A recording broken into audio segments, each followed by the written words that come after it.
ওং জবাকুসুমশঙ্কাশং কাশ্যপেয়ং মহাদূতিম ধন্তারিং সর্বপাপঘ্ন প্রণতস্মিদ্বাকরম। ওং শ্রী সূর্যায় নমঃ। ওং শ্রী সূর্যায় নমঃ। ওং শ্রী সূর্যায় নমঃ। দুর্গা, দুর্গতি নাশিনী, রক্ষা করো মা। ও মা, কড়াই কি দিলে গো? এত ঝাঁক কেন? আমার চোখ জ্বালা করছে, কাশি বাজছে। আমার মাথা দিলুম বাবা। বাবা যে বলে ঝাঁজ তোমার মুখে, মুখ কি তোমার মাথায় থাকে নাকি গো মা? কি?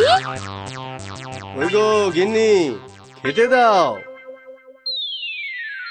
ওরে বাবা রে!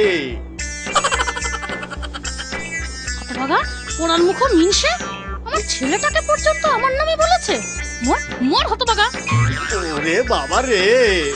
বাবা, বাবা, গতি ভালো নয়, পালাও, মা খেপেছে।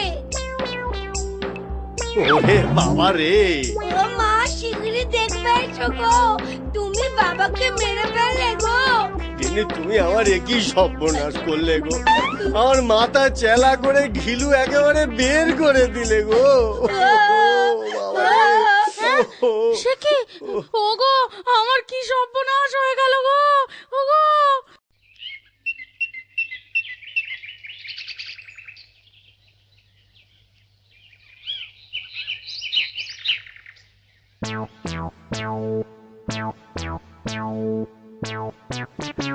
দেখি, জিভটা দেখি। না, এখন আর বিপদের কিছু নেই গোপাল, তুমি এখন প্রায় সুস্থ। তবে হ্যাঁ, প্রচুর রক্তপাত হয়েছে তো, তাই আজকের দিনটা বিশ্রাম নেওয়াই শ্রেয়। কবিরাজ মশাই, উনি এখন কি খাবেন? প্রচুর রক্তপাত হয়েছে, তাই সপ্তাহখানেক ধরে প্রত্যহ সকালে 10-15টি কুলেখাড়া পাতার রস খাওয়াবে মা, অবশ্যই মধুর সাথে মিশিয়ে। আর কদিন শিঙি মাছের ঝোল ভাত। আচ্ছা, চলি মা।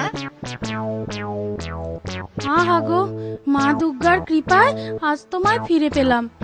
আমার শাখা সিঁদুর অক্ষয় হলো গো। দেখো, যেন আবার বলি দেবার প্রতিজ্ঞা করো না। সে কথা আবার বলতে। তুমি কিন্তু আমায় একটুও ভালোবাসো না। মরণ কেন, সন্দেহ হয় নাকি? তাহলে মাথায় ওরকম নারকেল ছুঁড়ে মারলে যে? সে তোমার মারার জন্য নাকি? ছেলেকে মারতে গেছি, গিয়ে লেগেছে তোমার কি মাথায়। সর্বনাশ! ছেলেটা যদি মরে যেত? আমার তখন মাথা গরম হয়ে গিয়েছিল। উনুনের সামনে বসে রাদ্দে রাদ্দে বুঝি? তুমি নাকি মহিকে বলেছো আমার মুখে ভীষণ ঝাঁজ। কি হতভাগার এত বড় কথা! কোথায় গেল, কোথায় গেল সেই বাদরটা? মহি, এই মহি, এই মহি! উত্তেজিত হয়েও না, উত্তেজিত হয়েও না। কবিরাজ মশাই বলেছেন তোমার এখন উত্তেজনা ভালো নয়। মাথান, এই যে সন্দেশ। আমি শিঙি মাছের ঝোল খাবো না, তোমার হাতে তৈরি পোনা মাছের কালিয়া খাবো। লক্ষ্মীটি, জেদ করো না। শুনলে না কবিরাজ কি বললো? ঠিক আছে, আজকে ঝোল ভাত খাও। আমি কথা দিচ্ছি, কাল তোমায় মাছের কালিয়া খাইয়ে তবে রাজসভায় পাঠাবো। তোমার শরীর খুব দুর্বল। না, সন্দেশগুলো খেয়ে নাও। আগে তুমি খাও। না, তুমি খাও। খাওই না। যাও, তুমি না। খাও।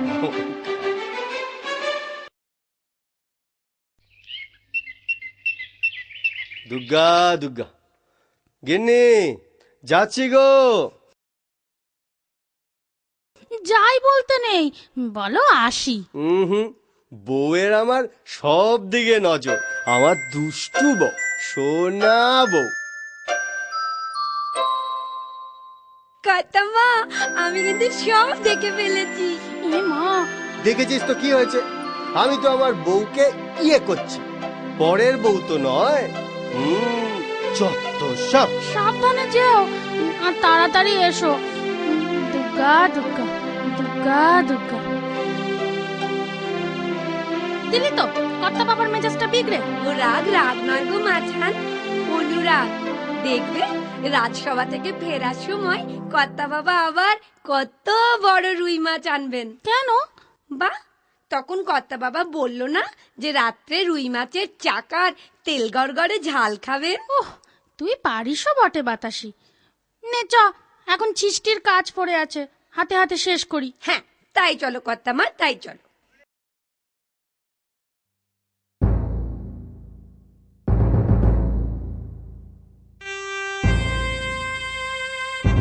পরম প্রতাপী, পরম দয়ালু, সুবিচারক মহারাজ কৃষ্ণচন্দ্র রাজসভায় প্রবেশ করছেন। জয় মহারাজ কৃষ্ণচন্দ্রের জয়, জয় মহারাজ কৃষ্ণচন্দ্রের জয়, জয় মহারাজ কৃষ্ণচন্দ্রের জয়, জয় মহারাজ কৃষ্ণচন্দ্রের জয়।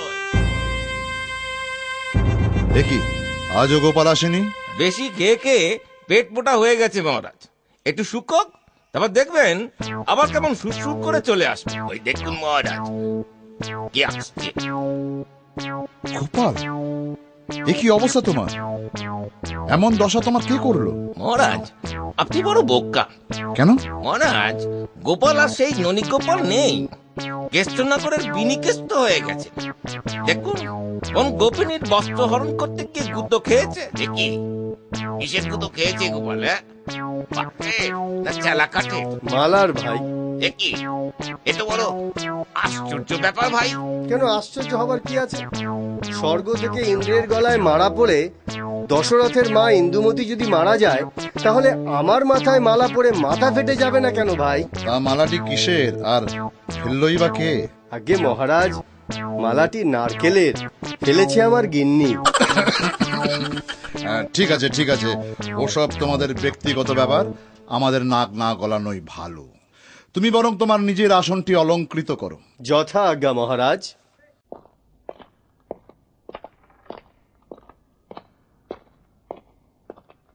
মহারাজ, মুর্শিদাবাদ থেকে সুলতানের দূত এসেছে। বেশ, তাকে এখানে নিয়ে এসো। যথা আজ্ঞা মহারাজ। কি ব্যাপার বলুন তো মহারাজ, হঠাৎ করে নবাব বাহাদুরের দূতের আগমন? মনে হচ্ছে দিল্লির শাহেনশাহ আবার নতুন কোনো যুদ্ধ অভিযানে বের হবেন, সেই উপলক্ষে অর্থ সংগ্রহ করতে এসেছেন বোধহয়। তাই হয়তো নবাব বাহাদুরের দূতের আগমন। নিশ্চিন্ত থাকতে পারেন। আসুন আসুন আমার সাথে।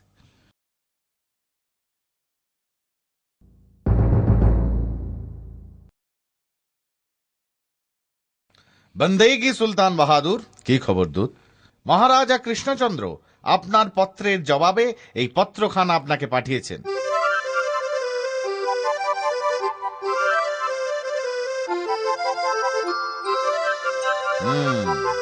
মহামন্ত্রী, তবে যাওয়ার আয়োজন করুন, আর যাওয়ার দিনক্ষণ স্থির করে নদিয়ারাজ কৃষ্ণচন্দ্রকে পত্র মারফত তা জানিয়ে দিন। জো হুকুম জাহাপানা।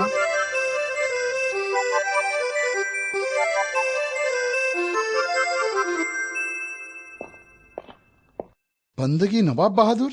আরে নদিয়া নৃপতি মহারাজ কৃষ্ণচন্দ্র স্বয়ং। কি নসিব আমার। আসুন, অন্দরে আসুন। আসার সময় পথে নবাব বাহাদুরের কোনো কষ্ট হয়নি তো? কষ্ট? না না না, কষ্ট কিসের।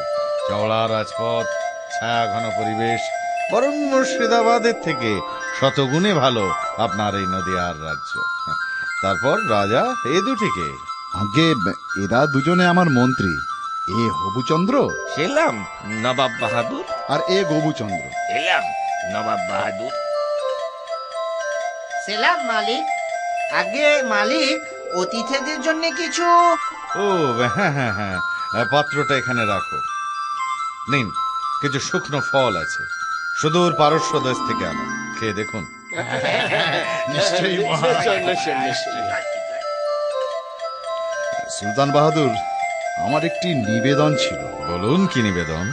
শুনেছি আপনি মাংস খেতে বড়ই ভালোবাসেন, তাই আপনার জন্য দেশি মুরগি আর ছাগল আর সুদূর কামরূপ থেকে সুপুষ্ট ভেড়ার বন্দোবস্ত করেছি। যদি দয়া করে এই সামান্য নজরানা গ্রহণ করেন তবে। নিশ্চয়ই নিশ্চয়ই। আজ আমি তবে আসি। মহামন্ত্রী, পরিবেশটি কিন্তু বেশ মনোরম। হ্যাঁ জাহাপনা, সত্যি মনোরমই বটে। ঘন সন্নিবিষ্ট বৃক্ষরাজি, সুশীল সমীরম, সত্যি মনোরম। নে নে, খা বাবা, খেয়ে নে। কি বুঝছো মহামন্ত্রী? ভালোই তো, নদিয়া রাজের আনুকূল্যে দুবেলা মাছ মাংস, একেবারে এলাহি বন্দোবস্ত যাকে বলে। আমি সে বোঝার কথা বলিনি, তবে বলি ষাঁড়টাকে কেমন দেখছো? বলি জিভ দিয়ে কি কিছু গড়াচ্ছে না? কি যে বলেন সুলতান বাহাদুর, অমন তেল চুকচুকে ধপধপে সাদা ষাঁড় দেখে কার না জিভ দিয়ে জল গড়ায়। অনেক দিনই তো ভেড়া ছাগল রুই কাতলা খাওয়া হলো, আজ রাতে বরং মুখটা পাল্টানো যাক, হ্যাঁ কি বলো দ্বারপাল? হুকুম আকা। বৃক্ষতলে ওই শ্বেত শুভ্র ককুদ বিশিষ্ট ষণ্ডটিকে কি তুমি দেখিতে পাইতেছ? আগে হ্যাঁ আকা, ধরে আনো, উত্তম রূপে ভোজন করা যাবে। জো হুকুম। নে নে খা বাবা, খেয়ে নে। দেখো দেখি খা। এই হট হট, এই চ চ চ চ। এই এই সেপাই ভাই, তোকে কোথায় নিয়ে যাচ্ছ? সুলতানের কাছে। কেন? আর সুলতান এরকম তুলতুলে মাংস খাবেন? না না, ছাড়ো ছাড়ো, এ আমাদের মহারাজার বৃষৎসর্গের ষাঁড়। এই চল হট হট হট। সে কি, বিশদ স্বর্গের ষাঁড়কে নবাব বাহাদুর?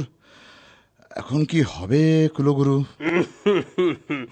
মহারাজ, এর ফল অতি মারাত্মক। বৃষৎসর্গের ষাঁড়কে যদি হত্যা করা হয়, তাহলে আপনার ওই পিতৃপুরুষকে নরকে যেতে হবে। কিন্তু তো তাই নয়, হিন্দুনগরে গোহত্যা বলে ভগবানও কুপিত হবেন, তাতে আমাদের এই নগরের ওপর নেমে আসবে ভগবানের অভিশাপ। তাহলে দয়া করে আপনারা এর সমাধানের ব্যবস্থা করুন। সুলতানের কাছ থেকে ওই ষাঁড়টাকে ছিনিয়ে নিয়ে আসুন। আপনার কথা মতো কাজ করতে গেলে অসফল তো হবই, উল্টে রাজদ্রোহিতার অপরাধে আপনার আমার মৃত্যুদণ্ড না হয়ে যায়। কেন আমার মৃত্যুদণ্ড হবে কেন? বাহ, বুদ্ধিটা আপনার মস্তিষ্ক প্রসূত কিনা? মহারাজ, আপনি আমায় দায়িত্ব দিন, দেখুন না কেমন সাপও মারবো অথচ লাঠিও ভাঙবো না। সব জায়গায় তোমার ভাড়ামো চলে না, বুঝলে? উনি হলেন সুলতান, ওনার সাথে ছ্যাবলামো করতে যাবে, দেখবে তোমার মুন্ডু তো কাটবেই, সাথে সাথে না আমাদেরও বিপদে পড়তে হয়। মহারাজ, গোপাল এই রাজ্যকে অনেকবার অনেক বিপদের হাত থেকে বাঁচিয়েছে। আমার স্থির বিশ্বাস এবারেও সে আমাদের রাজ্যকে এই বিপদের হাত থেকে পুনর্বার রক্ষা করবে। বেশ, রায় গুণাকর যখন বলছেন তখন আমার আর কোনো আপত্তি নেই। দেখো তবে কি করতে পারো। মহারাজ, আপনি তবে আমায় একটি পত্র তৈরি করে দিন, যার মূল বিষয় হবে যে আপনি রাজকার্যে ব্যস্ত, তাই সুলতান বাহাদুরের খোঁজ নেবার জন্য আপনি আমায় পাঠাচ্ছেন। বেশ, তাই হবে।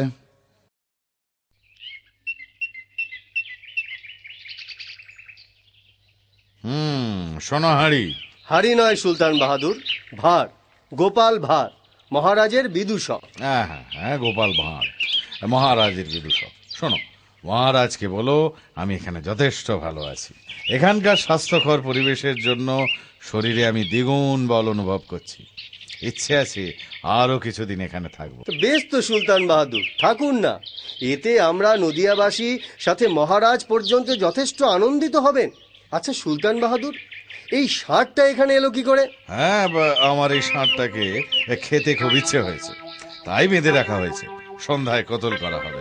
জাহাপনা, এই একটা কাজ খুব ভালো করেছে। বহুদিন ধরে হয়ে আসা একটা উৎপাতের হাত থেকে আমরা মুক্তি পাবো। উৎপাত? উৎপাত নয় সুলতান বাহাদুর, এরকম বদখত ষাঁড় আমি জীবনে দেখিনি। ওর প্রধান খাদ্য মানুষের বিষ্ঠা, আর প্রধান পানীয় না থাক, সে আর কহতব্য নয়। জানেন, ওর জ্বালায় মাঠে ঘাটে মলত্যাগ করার উপায় নেই, একেবারে গুঁতিয়ে তুলে দিয়ে মুহূর্তের সাবাস। আবার এদিকে মহারাজের বিশৎসর্গের ষাঁড়, কিছু করতে গেলেই মহারাজের বিষ নজরে পড়তে হবে। এখন আপনি কোতল করলে আমরাও বাঁচবো, আর মহারাজের মুখেও কুলুপ। ওই বিষ্ঠা খেকো ষাঁড়কে কতল করা তো দূরের কথা, ওকে আমি শিবির চত্বরেই রাখবো না। দ্বারপাল, জো হুকুম আকা, ষাঁড়টিকে এই মুহূর্তে লাঠি পেটা করে এখান থেকে দূর করো। জো হুকুম আকা। আজ তোমার জন্য আমি ওই ষাঁড়ের মাংস খেয়ে অসুস্থ হয়ে পড়ার হাত থেকে বাঁচলাম। এই নাও, এই নাও তোমার পুরস্কার। সত্যি গোপাল, সত্যি তুমি মহান। ষাঁড়টিকে উদ্ধার করে তুমি শুধু ভগবানের কোপ দৃষ্টি থেকে আমার 14 পুরুষকেই উদ্ধার করনি, সেই সমস্ত নদিয়াবাসীকে উদ্ধার করেছো। সত্যি তুমি মহান গোপাল, তুমি মহান। এই নাও তোমার পুরস্কার। সবই ভগবানের দয়া মহারাজ।